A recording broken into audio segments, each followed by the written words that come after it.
Hello, जय हिंद दोस्तों। Welcome to my YouTube channel. आप कैसे हैं? उम्मीद करता हूँ बेहतर हो, अच्छे होंगे।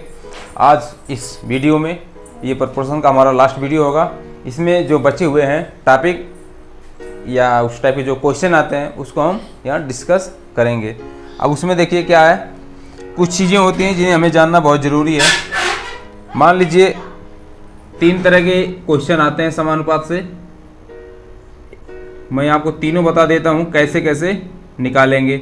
मान लेंगे अगर दो संख्या a और b, माना दो संख्या है a और b, तो इनका हमें मध्य अनुपात निकालना हो।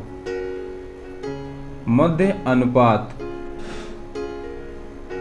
अगर दो ही संख्या दिया हो, इनका अगर मध्य अनुपात पूछे तो कैसे निकालेंगे। और फिर अगर माना दो संख्या a और b हैं, तो उनका तृतीयानुपात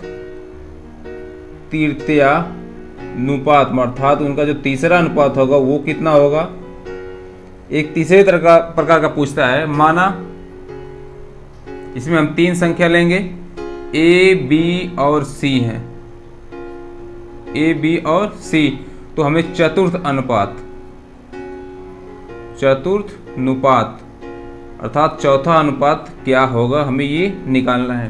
तीनों के कुछ फार्मूला होती है जो आपको ध्यान देना है। अगर a और b ये संख्या हमारा a और b है, तो इनका जो मध्य अनुपात हम निकालेंगे ये होगा √a/b।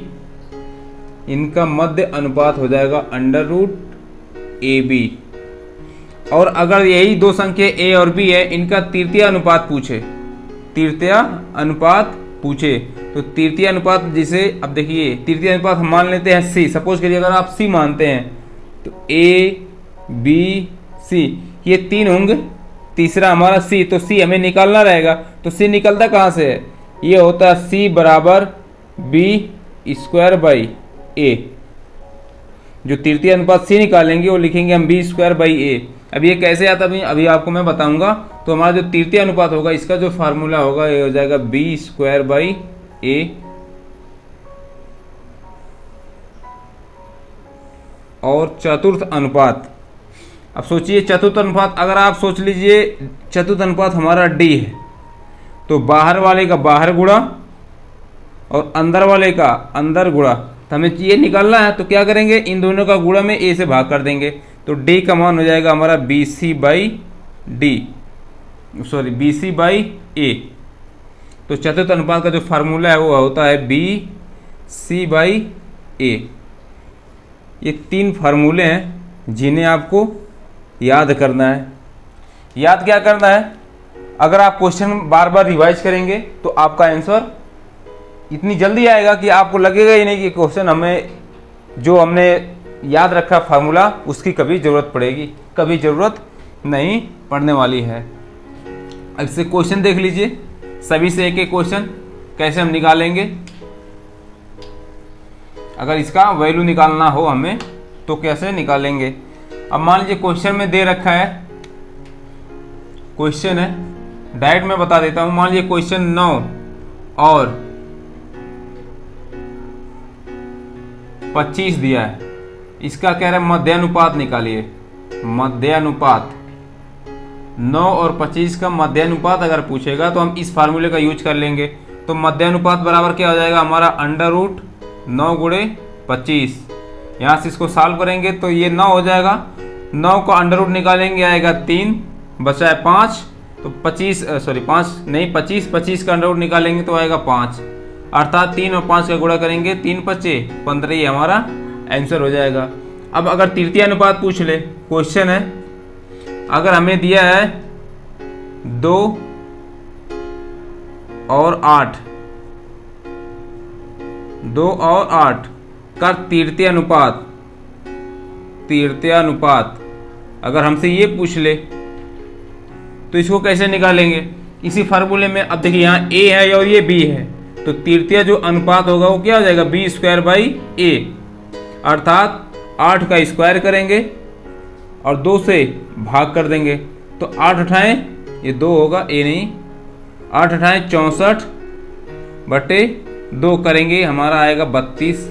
ये आंसर हो जाएगा।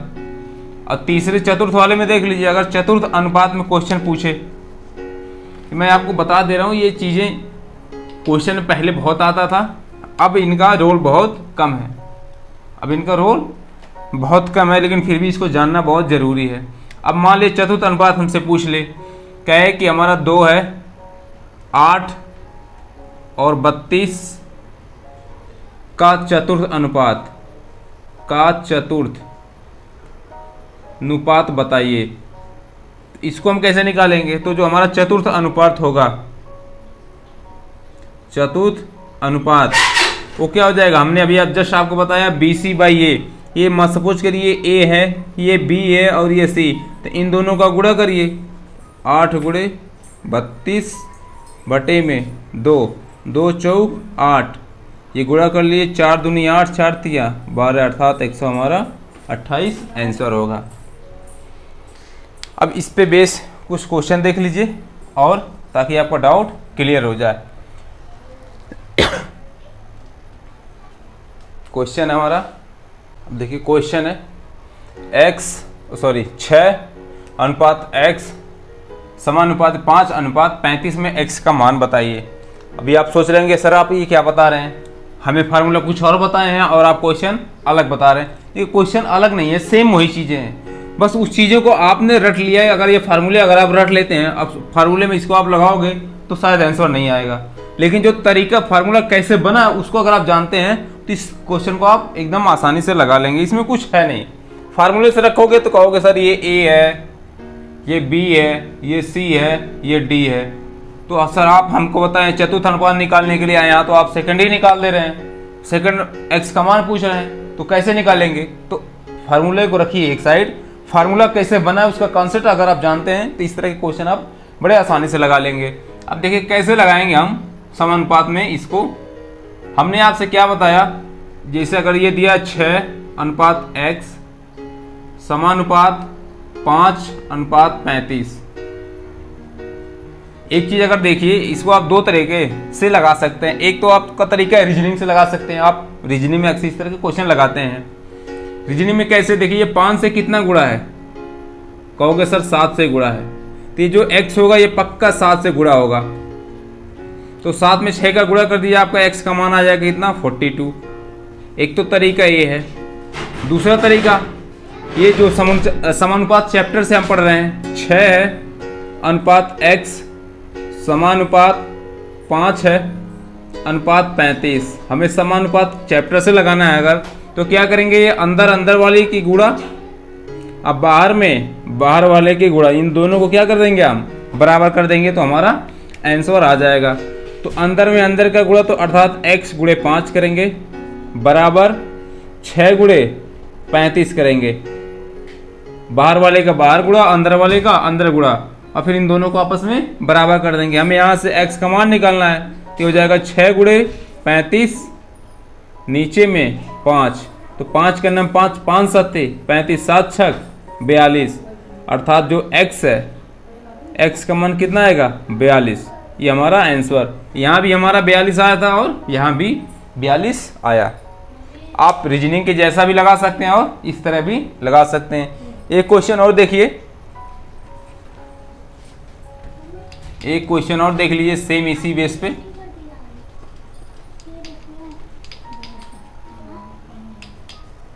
हमारा क्वेश्चन है, दशमलव के रूप में मैं ले लेता हूं। क्वेश्चन है 7:x समानुपात 17.5:22.5।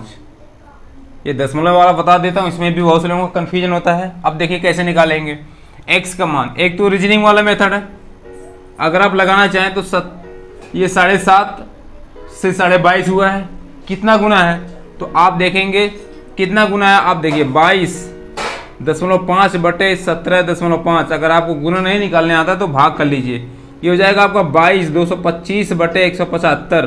तो आपका ये 25 नवाएं हैं और ये 25 सते हैं, अर्थात 9/7 से उसमें गुणा करेंगे। तो अगर आप 7 में यहाँ किससे गुणा हुआ है? 9/7 से। अगर आप 7 में 9/7 से गुणा करेंगे तो आपका आंसर कितना आएगा? 9, अर्थात x का मान हमारा हो जाएगा 9। ये तो हुआ रीजनिंग से लगाने का। और दूसरा तरीका जो आपको मैं अभी बताया हूँ जस्ट, उसमें क्या करेंगे? 7:x है, समानुपात 17.5 है, अनुपात 22.5। इस दशमलव से डरना नहीं है, हम जो करते आ रहे हैं वही काम करेंगे।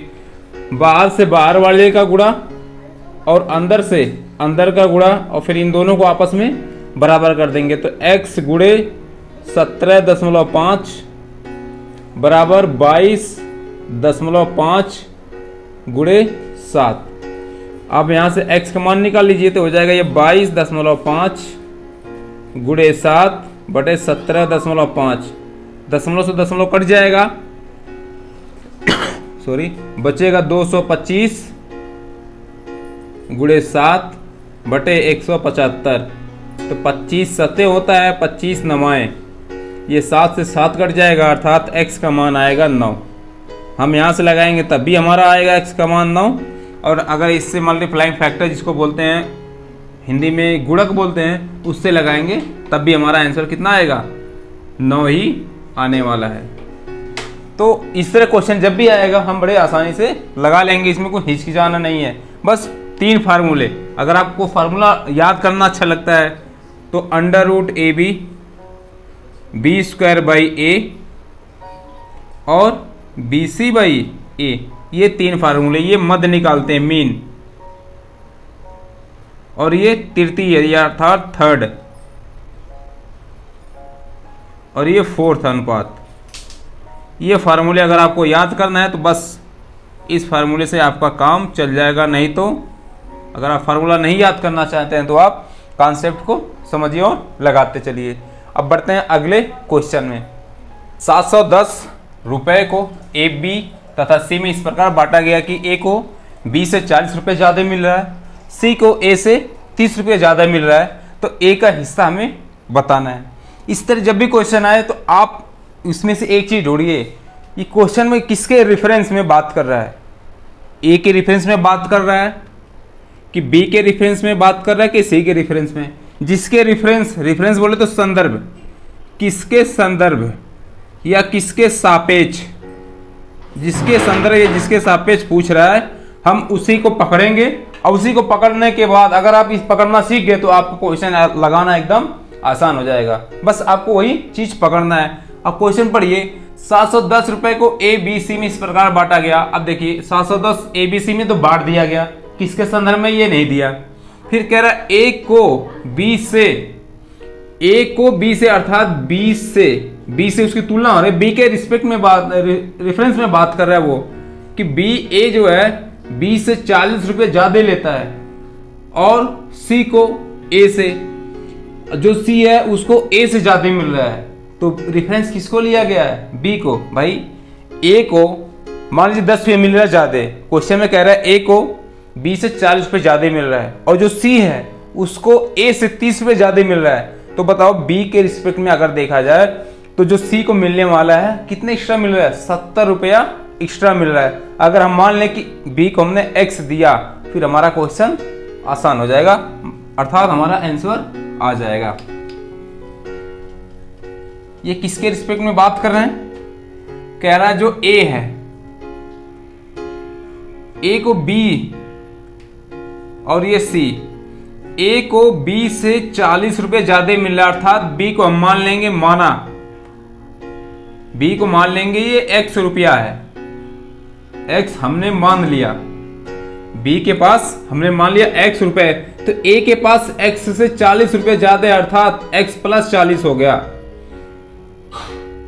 20 से है ना, तो b को हमने x मान लिया कि b के पास x रुपए हैं, ये हमने माना, तो a के पास 20 से 40 ज्यादा है, अर्थात x + 40 हो जाएगा। फिर आगे कह रहा c को a से, तो a के पास अभी कितना है? x + 40, तो उसको 30 रुपये ज्यादा मिल रहा है, तो जो c को मिलेगा वो x + 40 तो पहले a के पास था, इससे 30 रुपये ज्यादा मिल रहा है, अर्थात इसको x + 40 30 70 रुपये उसको मिल रहे हैं। अब इन तीनों को मिला के इन तीनों को मिला के कितना होना चाहिए? 710 रुपया। तो according to question A plus B plus C, इन तीनों का जो पैसा है इनका योग कितने के बराबर होगा? 710 रुपए के। अब हम यहाँ ए, बी और सी का मान रख देंगे तो ए का कितना हो जाएगा? x प्लस 40, बी का x, सी का x प्लस 70, ये बराबर होगा 710 के।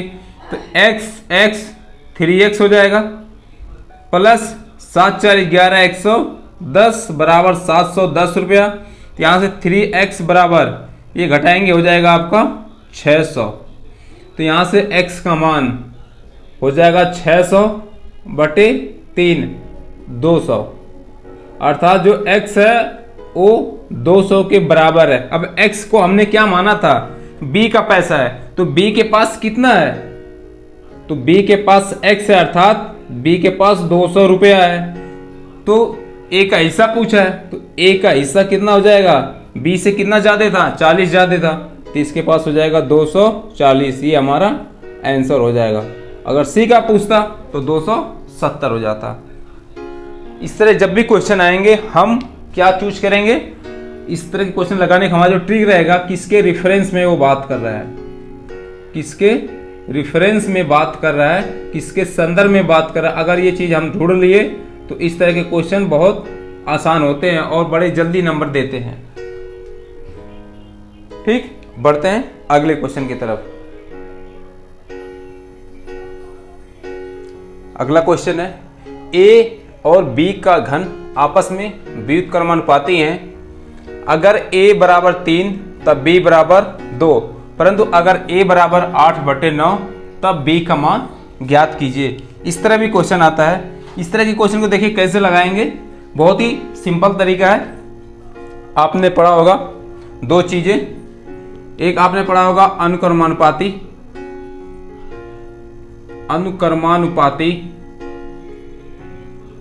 और एक होता है व्युत्क्रमानुपाती।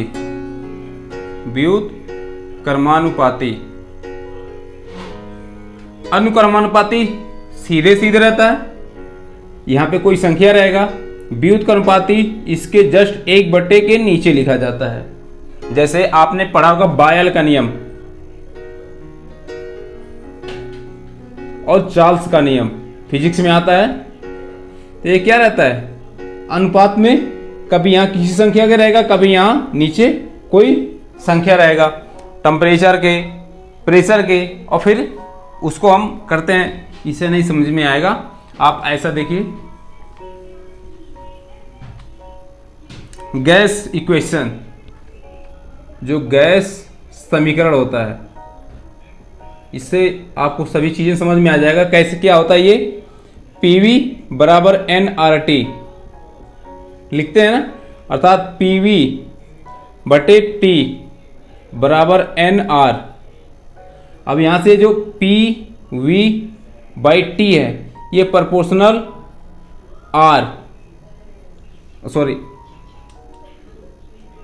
PV प्रोपोर्शनल टू T होता है।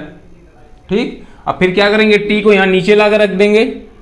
ये T इस जो ये साइन इसको जब हटाएंगे तो बराबर कुछ ना कुछ एक हम वैल्यू मान लेते हैं, अपने तरफ से कुछ वैल्यू मान लेते हैं, इसके जगह पे वही चीज आएगा।